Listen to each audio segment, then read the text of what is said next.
turning the camera on before we get on and start the bike, because this is going to be an experience and I want to capture it. Oh, okay.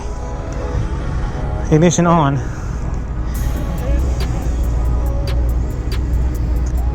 Beautiful. Okay. Clutch in even though we're in neutral, just in case.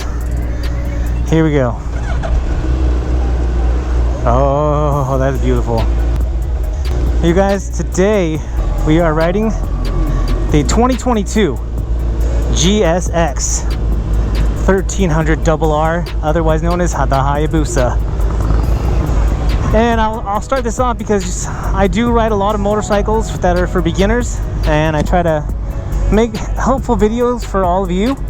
This is definitely a bike that I've had to graduate to riding, because just like the Ducati Panigale V4S that I rode years ago, that was not a bike that I was going to try and ride before. I felt like I had the proper experience, the proper skill, and the proper rider confidence, and this is just like that bike. This isn't just like that bike, but in the way that this is not a starter bike. You don't want to jump on the GSX 1300 RR with a 1340cc DOHC. We're talking max horsepower at I want to say it's almost 110, and we're talking about over 180. Oh, excuse me, over 180 max horsepower and over 110. And I'll have all these accurate numbers up so that you guys know exactly the precise numbers. But we're talking about some just what can be overwhelming power. And this is just one of those bikes where I've always admired it from afar. When I see them on the road, I'm like, damn, that is a nice looking bike, but boy does that bike look like a handful, and boy does that bike just pack all kinds of power. So we'll have specs up on the screen for you as we talk about them. Because I've ridden so many bikes, and I am riding so many bikes here at the IMS here in Sonoma, California, which is outdoors this year. I might not have the exact specs, so you won't hear them audibly, but you will definitely see them on the screen, the exact specs. So no worries there. So we've got a seat height here that's pretty typical, I think, for a sport bike, especially a super sport. But I'm comfortably putting some flat toes on the ground. In other words, I'm not tippy-toeing to reach the ground here. Lots of instrumentation here to look at, and a lot of analog, but also you've got a digital screen here that's got some nice details. I mean, all kinds of things. We're talking about throttle. It's got brake. If you can see there, when I press the brake, it shows that I'm braking. When I give it throttle, well, I think the throttle will work until we're actually going. So keep an eye out here. Oh, maybe not. No self-canceling turn signals. And surprisingly here with the Hayabusa, rolling on this throttle, even though I'm sure that you can switch it to a ride mode where you're just gonna get just a butt ton of power. You know, we're still getting that power here, but it's not super intimidating. And again, I'm coming with about 12 years of riding experience, and I've ridden, you know, a few dozen bikes, so I've got experience in a bunch of different styles, a bunch of different segments of motorcycle. You know, we're so lean forward. This is a super aggressive riding style. We're talking about, you know, I don't know a lot of people who have a Hayabusa, and those that do, I'm sure, take these bikes out to the track, because this bike is made for speed. It's made to lean over, and it's made to get you going there in a hurry. Yeah, and just here in this wide turn, this wide sweeping turn, just all kinds of confidence being in this tuck, and in this riding position, lean forward.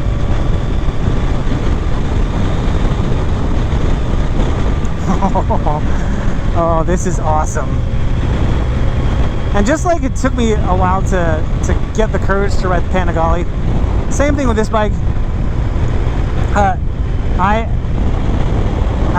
By the time now that I'm riding it, I was a little bit nervous up until the point where I'm like, no, I can do this. There's nothing for me to worry about.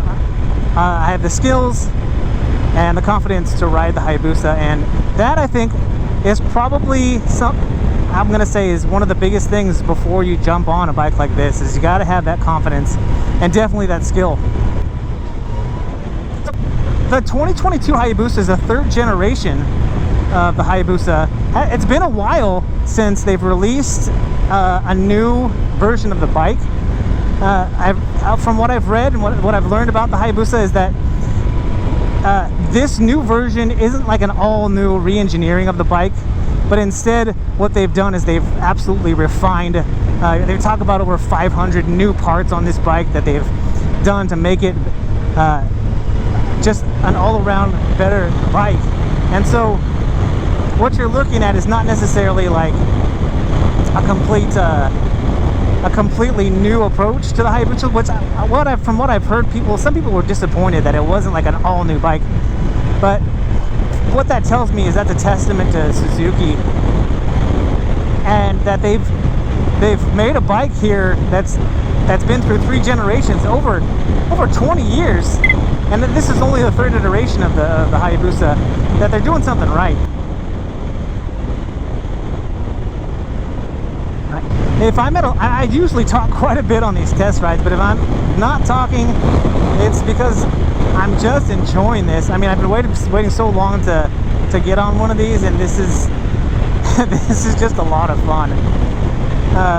But just like any other sport bike here, you know, after a while, your arms are gonna get tired. I've got my arms bent here and close to the tank, so more so you're really going to want to have a strong core when you ride a bike like this, because even though I could lean up against the tank here and really get into a tuck, you're going to have to be comfortable, you know, with leaning on these controls a little bit. You know, these foot controls are got your legs up in a tuck. I'm really hugging the tank, but this isn't anything new or anything that I'm not telling you that you would already know, A, about riding a sport bike, and B, about riding a sport bike like the Hayabusa. And I will say that probably an even bigger adjustment to riding this bike, other than leaning forward and having that pressure on your arms and wrists, is having your head up. And I know that if you've got a super sport helmet or a race helmet, that it's going to be easier for you to hold your head up. You know, just the engineering of the helmet, the space that it gives you to have your head. Basically, you know, if I was standing up straight, I'd be looking almost upwards. And so that's another thing I think that maybe, at least for me, I didn't really think about the fact that, oh, your neck's going to get tired too, because you got to really hold your head up. But I really, really like the styling of the Hayabusa. I mean, it just looks like this big beast of a motorcycle, which it absolutely is.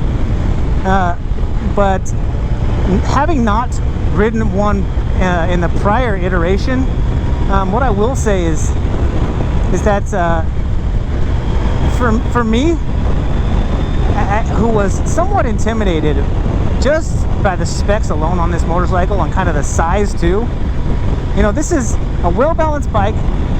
It's not something that it feels like, even when we're at a stop, that it's top heavy, or that I'm gonna have trouble if I start leaning in one direction or the other.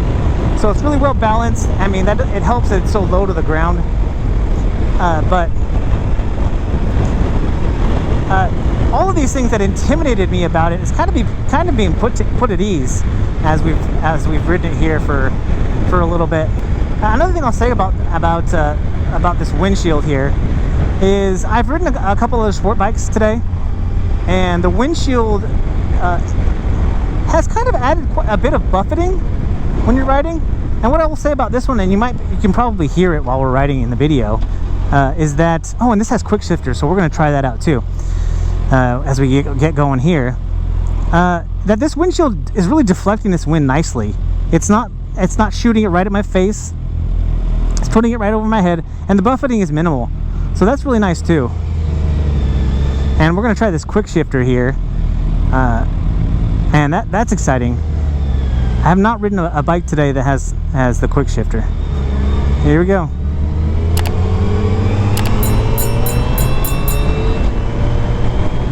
Oh, that's really nice. So I've ridden quick shifter bikes with quick shifters before, and usually from first to second you get a little bit of a jerk, but man, they perfected the quick shift on this bike. From first to second, there's no surge or jerk at all. And I know I've already mentioned this, but the other thing that surprises me about the Busa is the fact that it feels so linear on the throttle. You know, I guess I'm sure there's other modes, ride modes that I can ride that would make it a little more overwhelming. But just to know that let's say if you were thinking about this bike, upgrading to this bike from maybe you're like 700 or you're something close to a liter bike, like maybe an 890 Duke, and you wanted to get into super sport or something sportier, that you were going to be overwhelmed by something that's over 1,000 cc's. And this is something that I don't know, maybe is a misnomer, because I've talked to quite a few riders that have been riding for a while that are kind of have this fear of riding a bike that's over 1,000 cc's. And sometimes I think maybe that comes from maybe a bad experience, but maybe that's just like, I won't call it an urban myth, but something that has been passed down by other people that they know, or just the fact that you think about 1,000 cc's and the number alone overwhelms you. So what I can tell you about this is that at least in this ride mode that we're here to start with, and I can't really get an idea, I'm trying to look down without looking down, about the ride mode that we're in, is that the throttle response is very linear.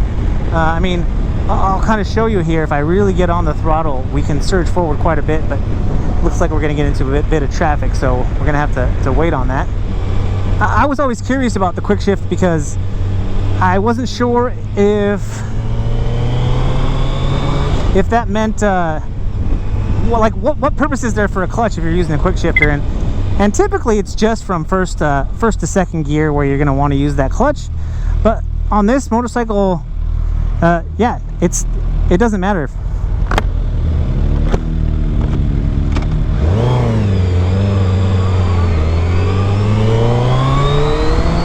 Yeah, see, try to surge off the line there out of the turn, and even when I give the throttle a little more aggressive pull, we still are getting some pretty linear response. So that's something that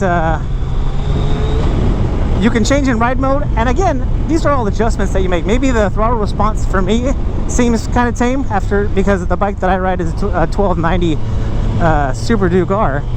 That's got plenty of horsepower and torque as well.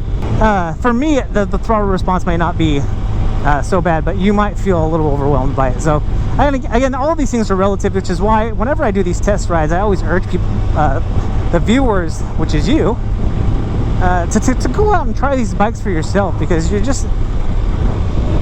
never gonna know until you give it a try. All right, so we're in beautiful Sonoma, California.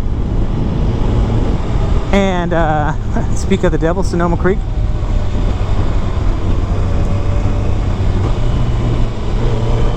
So yeah, that downshift maybe was a little early, but still, even with the quick shift without using the clutch, super smooth. Yeah, see, even that downshift from second to first, just the gentleman who helped this out said it was like butter, but no kidding, it really is that way. You know, I've heard that before.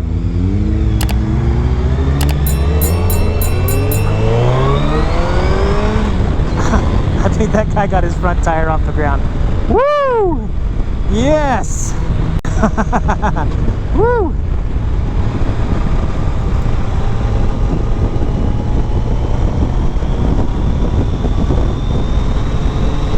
Oh my goodness. That is just nice. What a bike.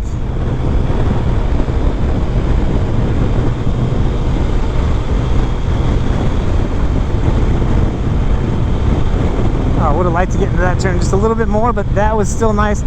Yeah, holy crap.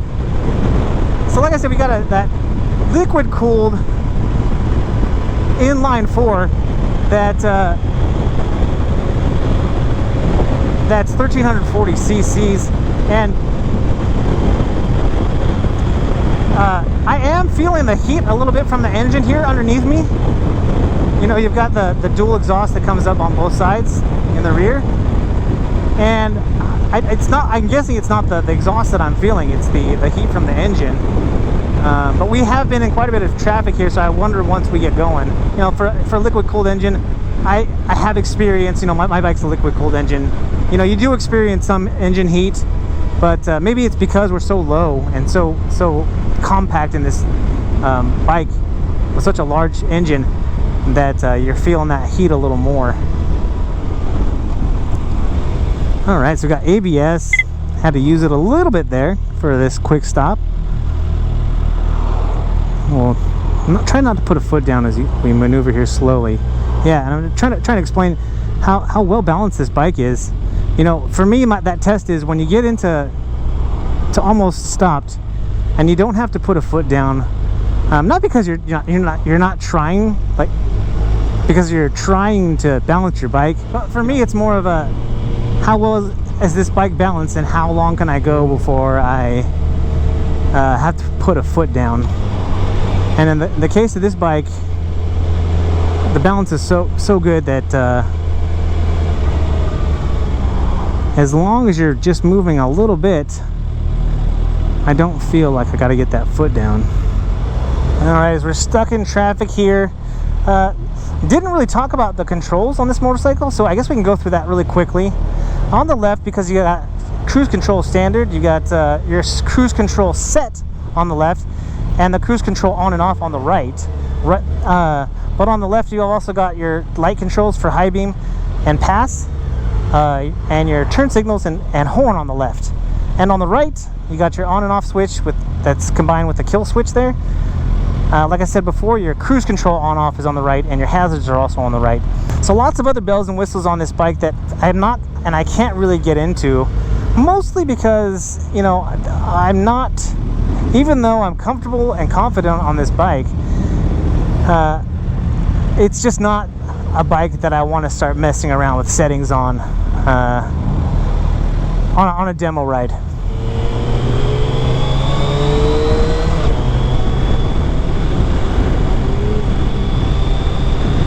I don't know if you can hear that quick shift. Yeah, especially when you get into third to fourth and fourth to fifth and so on, above second gear, it is just silky smooth in that shift, both up and down, really. All right, so we're coming towards the end of this ride, and what I like to do at this portion is have you all who have questions regarding the Hayabusa, make sure you leave those in the comments below. I'll do my best to answer them, and if I can't, I'll make sure that I hunt that answer down for you. And typically on these videos, there's quite a few commenters, and someone else might be able to help you too.